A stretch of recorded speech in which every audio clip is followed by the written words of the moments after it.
And federal officials say the investigation into alleged widespread fraud in Minnesota, this is growing. They are going door to door at suspected fraud sites. The unraveling of Minnesota's fraud network is accelerating. We aren't just talking about paperwork audits anymore. We are talking about a full-scale federal offensive. Agents are currently moving door to door, sweeping through the neighborhoods to identify the individuals and illicit operations behind these thefts. Our insurance, if you call this out, somehow now you're the problem. No, I don't think so. I think I'm tired of this. And average Americans are tired of having their country rotted out, looted, pillaged.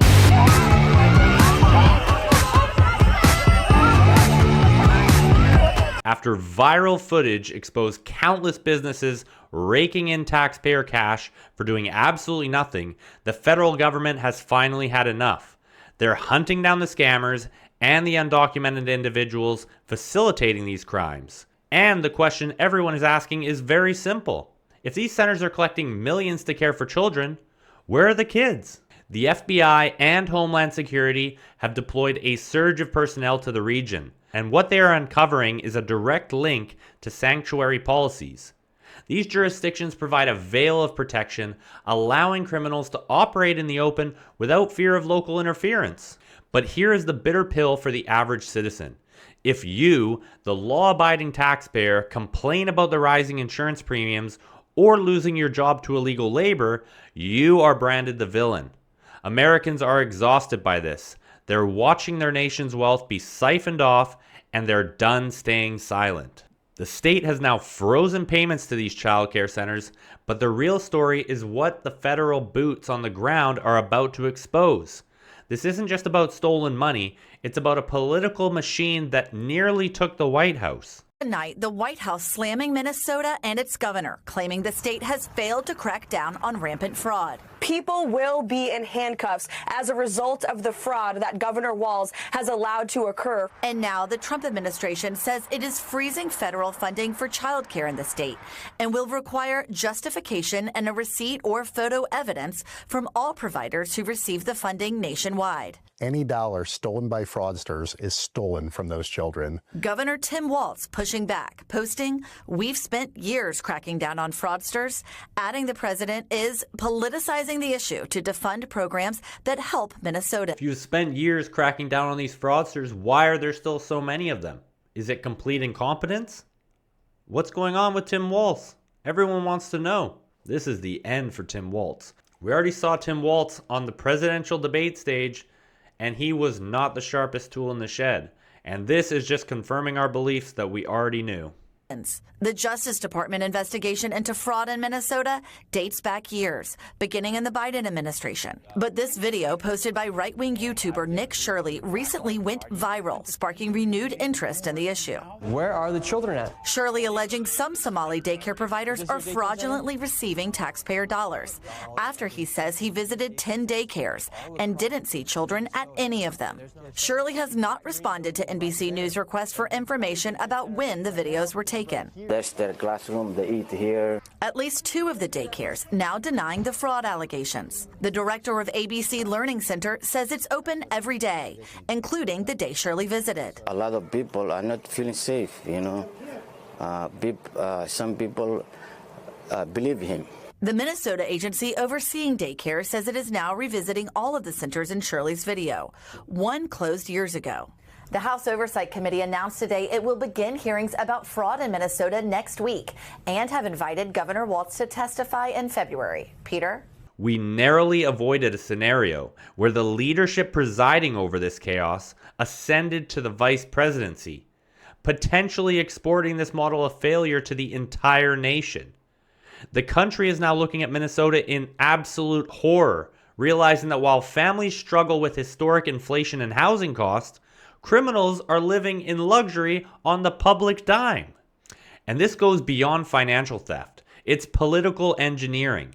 These illicit profits are funneled back into the pockets of politicians who write the loopholes, securing their grip on power. From California's homeless crisis to New York's asylum spending, we're seeing a pattern.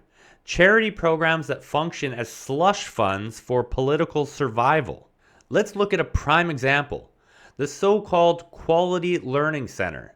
Until recently, they couldn't even spell learning correctly on their own storefront. Yet in the fiscal year of 2025 alone, they absorbed nearly $2 million in government funds. Here's where it gets really absurd. The state commissioner explicitly declared this facility closed over a week ago. Yet cameras caught activity on site, workers claiming they're open, and children being rushed inside.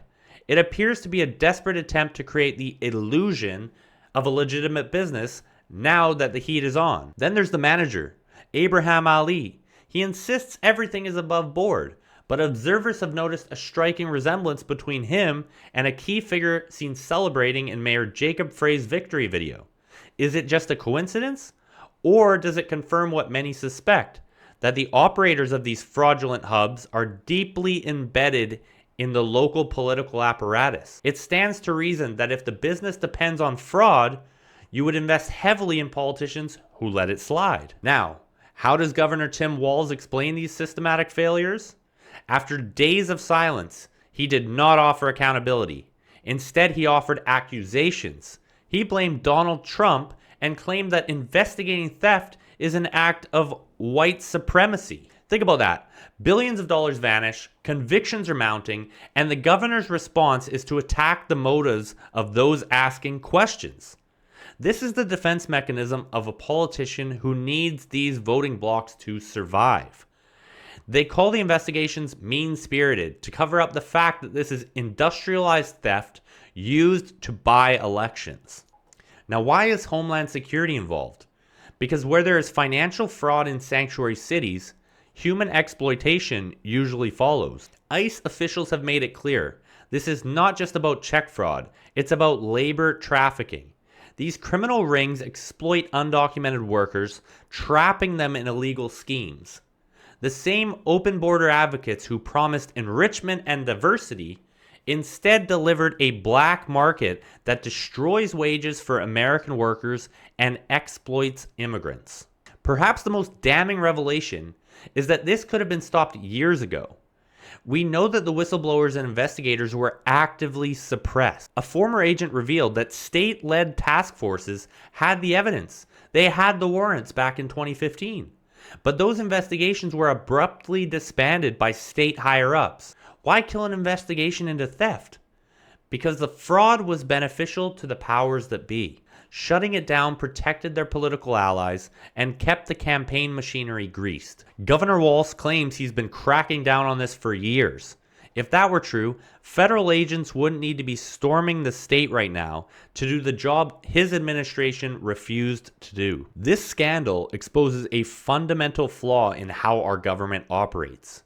We create massive spending programs with zero safeguards, allow them to be looted for decades, and then act surprised when the FBI has to intervene. If we didn't set up these massive pots of free money, we wouldn't need a small army of agents to police them. Calling Minnesota generous is a lie. It's simply negligent.